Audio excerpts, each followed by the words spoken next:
All right, now let's take a look at the third kind of loop we have in JavaScript. That is a do-while loop.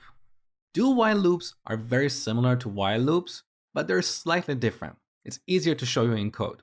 So I'm going to rewrite this logic using a do-while loop. Just like the while loops, we have to declare our loop variable externally. So we declare I and initialize it to 0.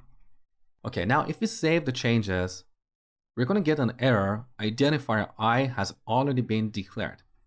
Because I have declared I here, so I cannot redeclare it here. This is different from the I that we have in the for loop. Again, this is all about scoping, and I'm going to talk about that later in the course. So to make this work, I'm going to temporarily comment out these few lines and rewrite this logic using a do-while loop. So we add the do statement here, then a code block. In this block, we should have our statements.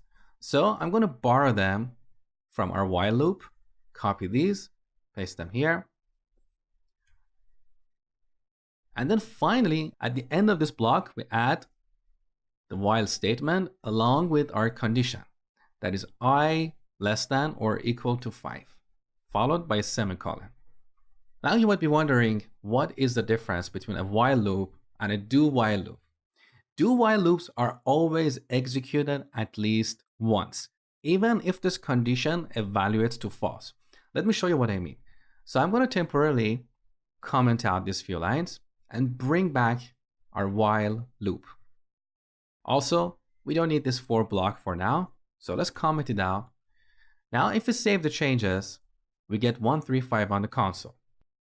However, if I change I to 9, we're not going to see anything.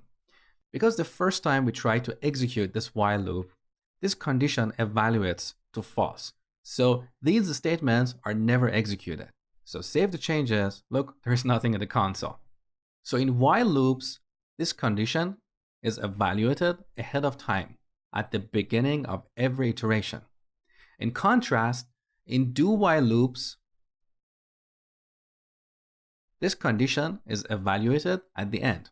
And that means these statements are always executed at least once, even if the condition is false. So let's try this. I'm going to comment out this while loop and change I to 9, just like before. Save the changes. We get 9 on the console. Why? Because in our do-while loop here, on line 15, we check to see if this is an odd number. It is, so we display it on the console. Next, we increment I by 1, so I is 10. Then the condition is evaluated. Of course, it's false, so our loop will terminate.